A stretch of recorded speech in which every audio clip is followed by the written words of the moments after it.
आपण बनवणार आहोत आलू साबुदाण्याचे पापड। त्यासाठी मी 6 आलू घेतले आणि ह्या साबुदाणा घेतला 1 वाटी। ह्या कच्चा साबुदाणा याला भिजून घातलं, याचं मिक्सरमधून भुरका काढून घ्यायचा आणि आता हे कुकरमध्ये उकळायला टाकतो मी।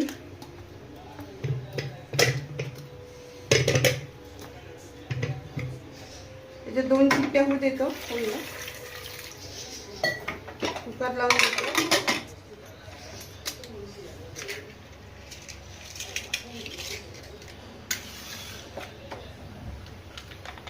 दोन शिट्ट्या झाल्या की ते आलू शिजून येते आणि हा साबुदाणा आता मिक्सर मधून काढून घेतो। सुका साबुदाणा हे पहा, त्याचा भुरका काढून घेतो मिक्सर मधून।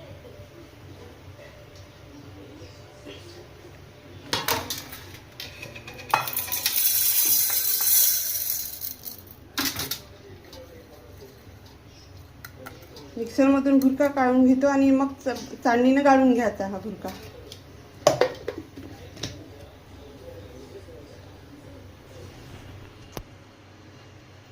आलू झाले आता आपले, आपण कुकर खोलू, आलू काढून घेऊ याच्यातून।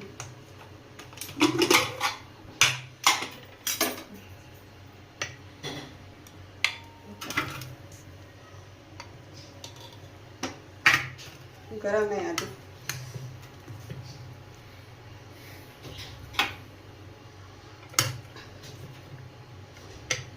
आता याचे आपण छिलटे काढून घेऊ।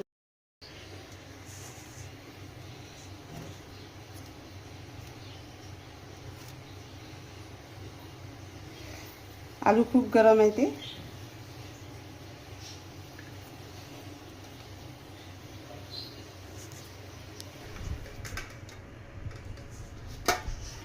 आलू आता आपण असं किसणीनं किसून घेऊया असा, म्हणजे पूर्ण असं चोपडं होऊन जाते तो आलू।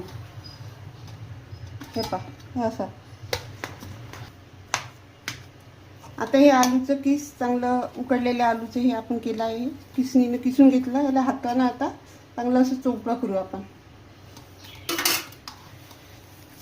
हे असं। एकदम जास्त पण नाही करायचं, म्हणजे ते थोडे आलू दिसले पाहिजे पापडात, चांगले दिसते ते पापड असे तळल्यावर। त्याच्यामध्ये आलू आलू जर दिसले तर यस, थोडंसं चुरून घ्यायचं।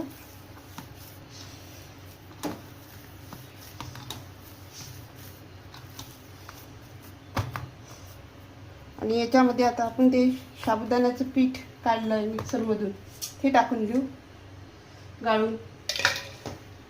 हे पीठ मी गाळून घेते आणि याच्यामध्ये आलूच्या याच्यात टाकते।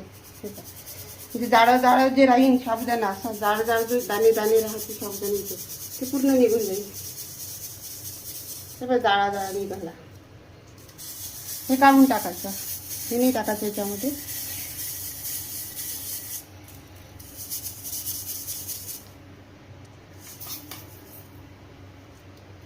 असाच पूर्ण साबुदाणा याच्यामध्ये टाकून द्यायचा गाळून।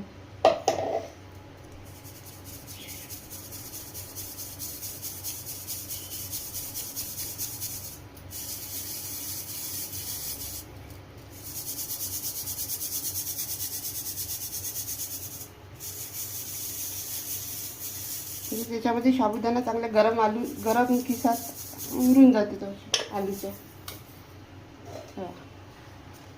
असं पीठ पडलं साबुदाण्याचं हे, आणि हे सगळं पीठ ह्याच्यात उकडलेल्या आलूच्या ह्याच्यात मिक्स करायचं।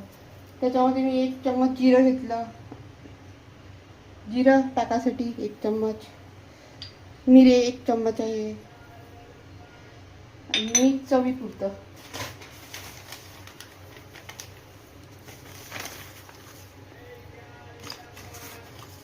1.5 चम्मच मीठ टाकलं। याच्यात तुम्ही लाल तिखट, हिरवी मिरची टाकू शकता। मी फक्त मिरेच टाकले याच्यात, तुम्हाला जसं आवडेल तसं तिखट तुम्ही टाकू शकता। पाणी टाकायचं नाही याच्यामध्ये, पाण्यानं भिजवायचं नाही आहे। आलूला जे पाणी राहते त्यानंच हा साबुदाणा मस्त असा मुरतो। 5 मिनिटं असे पूर्ण चुरल्यावर भिजू द्या, मुरू द्यायचे हे। त्याच्यानंतर आपण याचे पापड लाटू। तिखट पण टाकताय मी याच्यात, थोडंसं लाल 1 चम्मच तिखट टाकलं. याच्यात सोडा खार नाही, काहीच नाही आहे. आणि बेकिंग पावडर पण नाही आहे. बिना बेकिंग पावडर, बिना सोड्याचे हे आलू साबुदाण्याचे पापड आहे. आणि शिजवा पण नाही लागत आणि काहीच नाही, असंच लाटून घ्यायचं. हे पहा, हे पूर्ण तिखट याच्यात मिक्स करायचं. आपल्याला जसं पाहिजे तुम्ही हिरवी मिरची, लाल तिखट, लाल मिरची असं टाकू शकता. आता आपण याचे पापड बनवून घेऊ. मी गोळा बनवत आहे. हा उंडा एका गंजात ठेवायचा, म्हणजे हव्याने कडक येणार नाही. मी आता बनवत आहे म्हणून कुकरमध्ये घेतला आहे. गंजात ठेवायचा, झाकण ठेवायचं त्याच्यावर, म्हणजे नरम राहतं. एवढा गोळा घेतला. आता याच्यावर लाटून पन्नी घेतली आहे. पन्नीवर हा गोळा ठेवला. त्याला तेल नाही लावलं आहे, पोहे बिना तेलाचे हे. हा गोळा असा ठेवायचा, त्याच्यावर अशी पन्नी मुठी मारायची आणि लाटून घ्यायची. पन्नी फिरवायची अशी.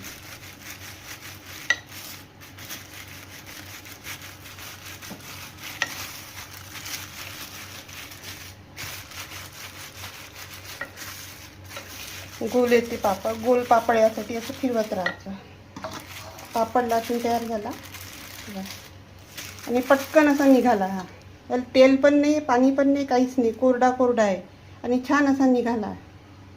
तुम्ही पण करून पहा आणि खाऊन पहा. हा उपासाचा पापड आहे, साबुदाणा आलूचा. अजून करते मी.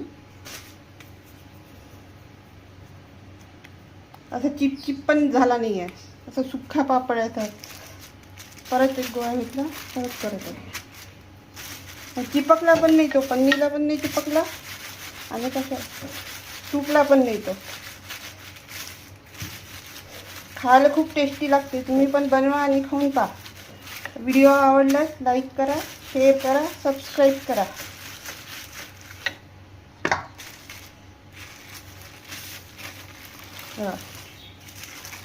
हा किती छान दिसते.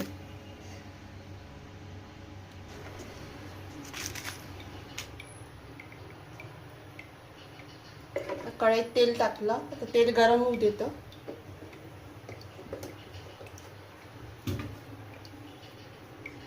हे पापड वाळून तयार झाले आहे. कडक असे छान असे कडक झाले हे पापड. आता हे पापड तेलात तळतो. मस्त झाले हे पापड, खायला खूप टेस्टी लागते. आपण साबुदाणा भिजून पण करू शकतो. साबुदाण्याचं पीठ भिजू घालून सुद्धा आलूच्या याच्यात टाकू शकतो आपण, आणि तसे पण टाकू शकतो भुरका करून.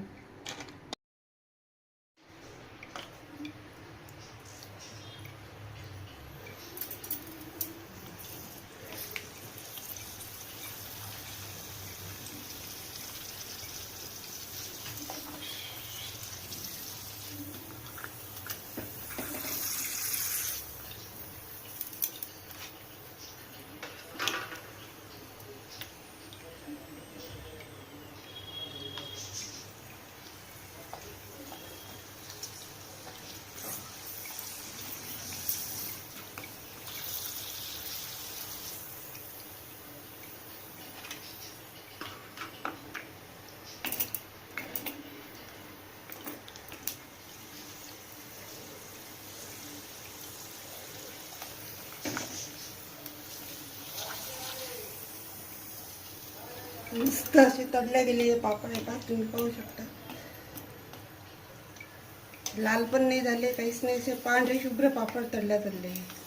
हे पापड वर्षभर राहते. त्याला तेल नाही लावायचं, तुपाचा हात पण नाही लावा लागत उंड्याले. तर हे पापड वर्षभर टिकते. अशा प्रकारे आपले पापड तळून झाले. हे पहा, मस्त असे खुसखुशीत झाले. हे पहा, मस्त तळले गेले ते.